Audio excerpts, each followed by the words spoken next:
Folks, drama bin drama, Arab drama, ole drama, zote pamoja. Ayayayayayaya. Wednesday, November 18th, 2020 must go down in history as a day politically in Kenya when there was high wire drama.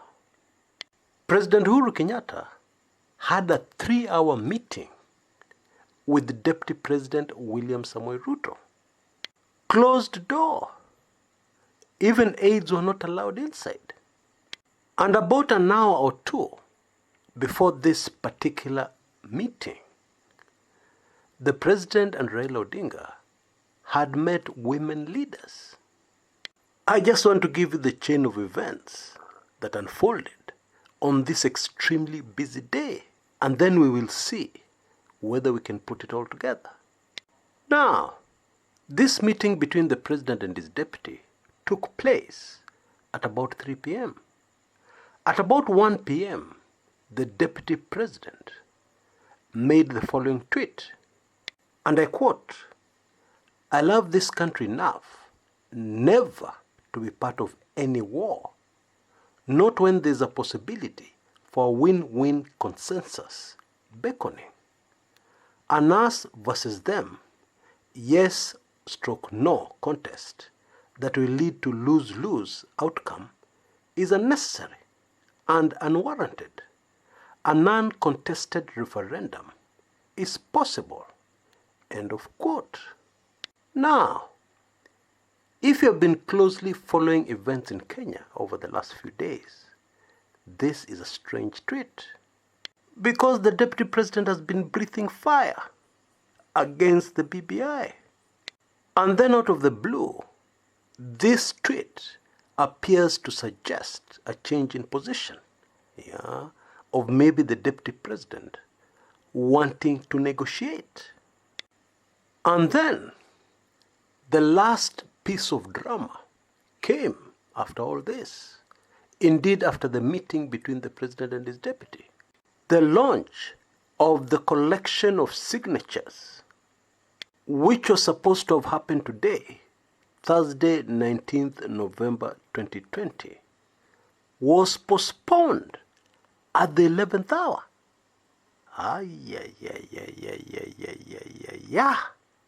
What is going on here? You know, there's something that I've really been focusing on. Because it puzzles me. And this is the venom against the BBI. Let me explain something. You can be against something, and you air your views, you give your points, and you calmly walk away. But that is not an accurate way of describing the criticism that has been flying in the direction of the BBI from some quarters. No, it has been extremely emotional. People talking with saliva flying out of their mouths. People talking like if the BBI were passed, it went into a referendum and it became law, that would be the end of the country called Kenya. That is how people are talking. Even politicians who are normally calm, like Martha Karua, the leader of the NARC Kenya party, are saying that there's urogi inside the BBI. And that is not the only strange thing that has been happening. Kipchumba Murkomen and Makueni Governor Kivutha Kibwana have come out and said that the state is spying on their every move.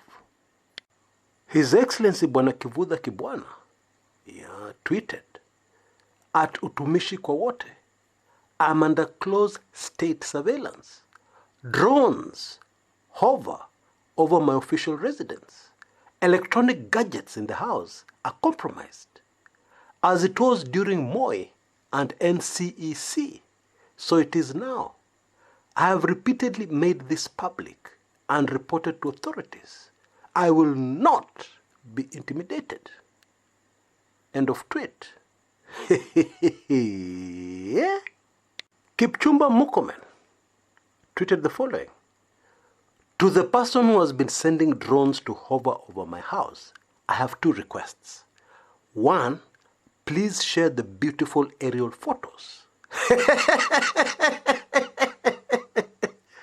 Two, come home through the main gate for a cup of tea, but make sure you carry your mask. Thank you, and God bless. End of tweet. Wah?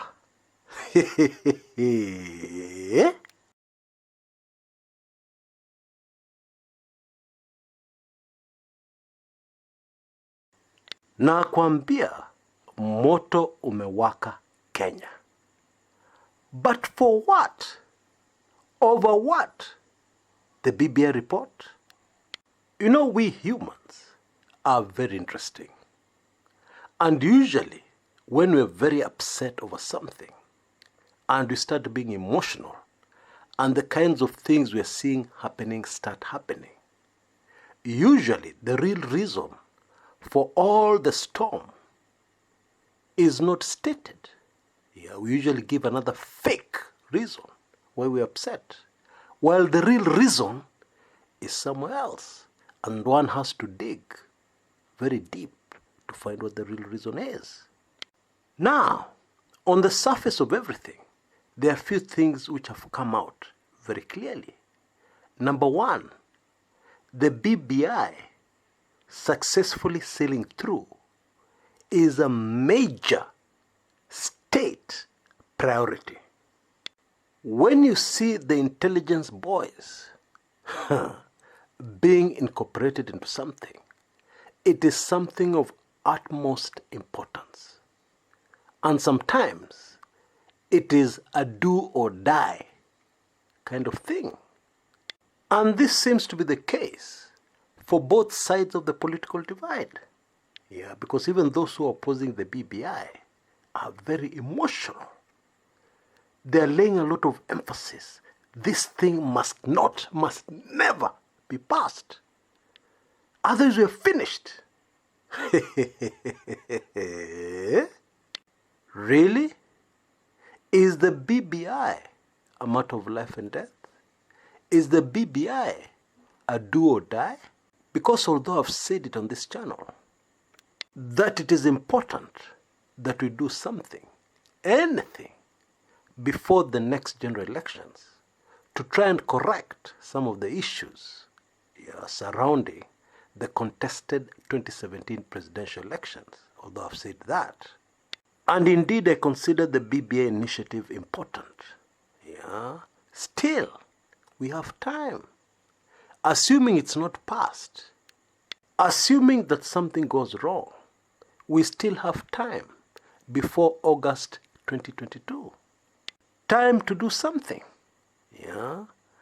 And even if the worst comes to the worst, and we arrive in August 2022 without any changes, although it will not be a good thing, the truth is, as long as the Raila Odinga-Uhuru Kenyatta alliance remains firmly in place, it is highly unlikely that there will be any reason to do a pop.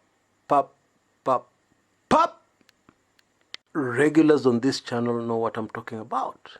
Yeah, you know where people vote and the computer decides, rigging. It will not be necessary. It is highly unlikely that it will be necessary. Why? Because the numbers are overwhelming. And they favor whoever will be supported by the two principles of the BBI, President Uhuru Kenyatta and the former Prime Minister, Raila Odinga. So, on the surface of things, there is nothing desperate, one way or the other, concerning the BBI. But that is not what is going down. The way things are happening, you would think, without the BBI, don't even think about it. That's the way things are being portrayed by both sides of the political divide. Well, until 1 p.m. today, when the Deputy President made this strange tweet, which I've quoted to you. Some have suggested that if something happens to the BBI, it'll be the end of the political career of Raila Odinga. Well, I don't agree. Because all of you know this man has recovered from much worse in the past. So, what is it? Ni nini? Hapa shida ni nini? Well, for now, we don't have anything solid. We can only speculate. And one speculation at the top of my list is that the BBI is very closely tied to the game plan for the principles of the BBI come 2022. You know, there was a very interesting statement from the Secretary General of the Jubilee Party, Raphael Tuju, a few days ago. He told us that the plan is for President Uhuru Kenyatta to remain party leader of the Jubilee Party after he leaves office. So that will mean he'll no longer be the president, but he will remain the party leader of Jubilee. And when you think about it, that makes political sense. Because it means, even as the outgoing president, he will have an excuse to be heavily involved in the campaigns, the 2022 campaigns, as party leader of one of the major parties that will be participating, that is the Jubilee Party. And even if he doesn't campaign openly and directly, he will have reason to influence what goes on within that party, and especially in the support of that party, of the presidential candidate. Although we also told that the most likely thing that will happen is that the two BBI principals will support one presidential candidate. And most likely that candidate will not come from the Jubilee Party. That one we have been given many hints in that direction. But what I also gather from the very dramatic events of yesterday, 18th November 2020, is that we are correct in making the assumption that things have gotten very hot. And therefore this postponement of the launch of the collection of signatures in support of BBI, this meeting between the president and the deputy, all point towards some kind of negotiation leading to reconciliation to cool down the political temperatures in the country. That's how I read it. In other words, although all this heat will not stop the BBI from going through, somebody has decided, no, we still need to cool down the temperatures. Yes, this thing can pass, but let's cool down the political temperatures. And in my view, if that is true, that was a very wise call.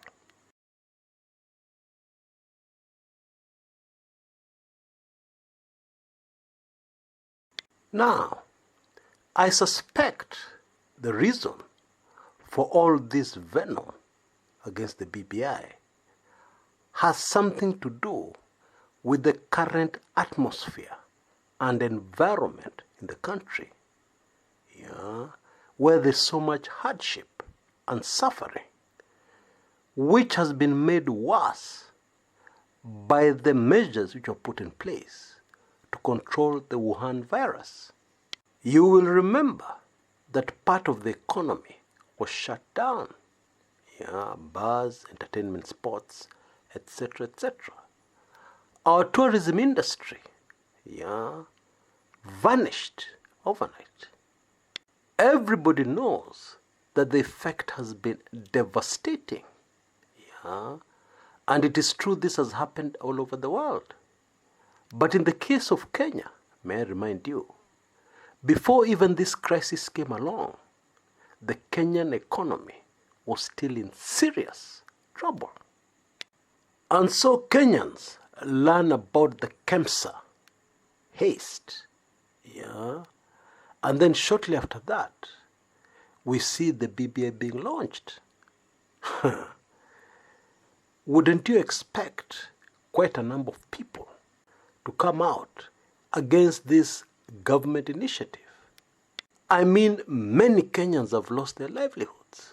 Yeah, therefore they're bound to be emotional against anything involving the government.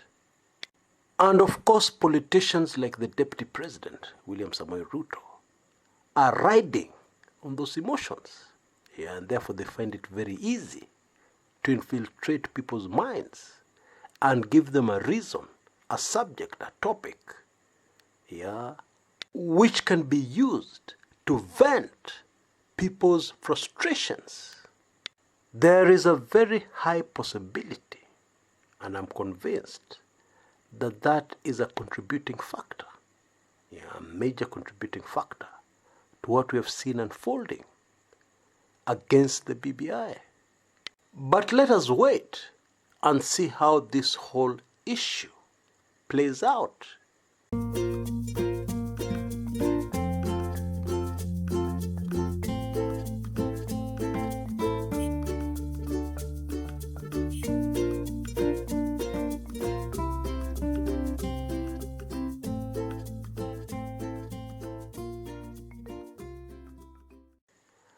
Until next time, this is Chris Kumekucha.